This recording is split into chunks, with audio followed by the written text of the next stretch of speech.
السلام عليكم.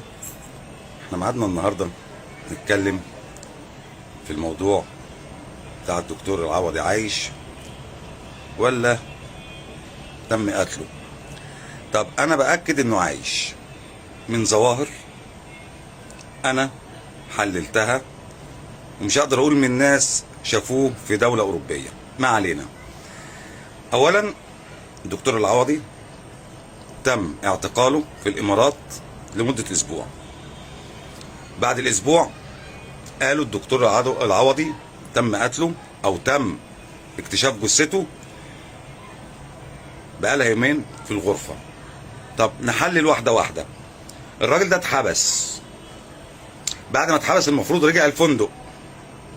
طب انا عايز كاميرا من كاميرات الفندق تكون مصوراه وهو داخل الفندق قبل الوفاة بيومين. مفيش. ادي واحد.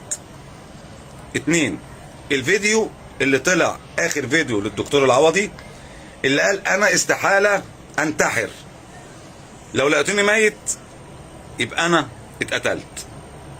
ده اخر حاجة هو عملها. تلاتة، تسليم الجثة بتقرير طب شرعي في الامارات من ورقة واحدة، ودي استحالة، او ورقتين ايا كان. ده مش تقرير طب شرعي طبعا. تسليم الجثة متكفنة، والطلب من اخوه كريم ان ما يفتحش الكفن، وتم دفنه. ماشي. لما زوجة الدكتور العوضي طلبت تشريحه تم اخراج الجثة. اول حاجة لقيتها انا مش حاسس ان جوزي. ماشي. طب فين بعد 120 يوم او 110 ايام فين تقرير الطب الشرعي المصري؟ مفيش. ماشي، لسه ما خرجش. ماشي. زوجة الدكتور العوضي طلبت تحليل دي ان ايه لعائلته عشان تعرف اذا كانت الجثه دي بتاعته ولا لا. طبعا المحامي قال لها انا قدمت. النيابه قالت لا ما قدمش. طب هي قدمت، طب ما فيش تقرير دي ان ايه طلع. لحد كده احنا بنقول زي ما قالت مرات الدكتور ان الجثه دي مش جثته، هي مش حساه، واحنا رافضين الجثه دي من الظواهر اللي انا حكيتها. تمام. طب انا عايز ورقه تطلع تقول ان فعلا تقرير الطب الشرعي المصري بيقول ان دي جثه الدكتور ضياء العوضي. مش هقدر اقول انه مات او اتقتل الا لما الاقي دليل طالع بيقول لي ايوه دي جثته. ما طلعش الكلام ده عندنا هنا في مصر. وطبعا انا مش مقتنع بتقرير الطب الشرعي بتاع الامارات.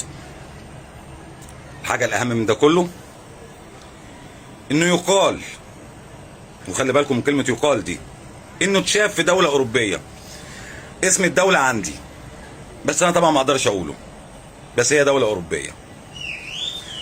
طيب يبقى دي قصه تانية خالص هنحكي فيها بعدين، اللي هي ازاي تم وجود جثه مكان جثه الدكتور العوضي واتقال انه مات وهو ما ماتش.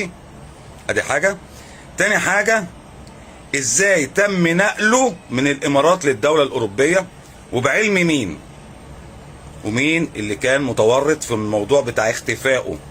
طبعا الكل بيقول دلوقتي ما هم يختفي ونقول مات شهر 2 سنة 2 نظام الطيبات ده هيتنسي زي ما هيتنسي الدكتور العوضي. ده اكيد بيتقال كده او هيتقال كده. طب نقول 1 2 3 4، واحتمال الخامس يكون موجود.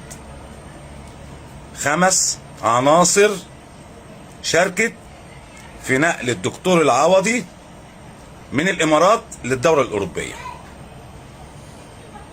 يمكن انا اعرفهم ويمكن ما اعرفهمش، ما اقدرش اجزم بحاجة زي كده دلوقتي، لكن لا اقدر اقوله الدكتور العوضي عايش. تمام. ويبقى لقائنا ان شاء الله الخميس الجاي بمعلومات جديدة، وممكن اقول لكم على الدولة الاوروبية. ليه لا؟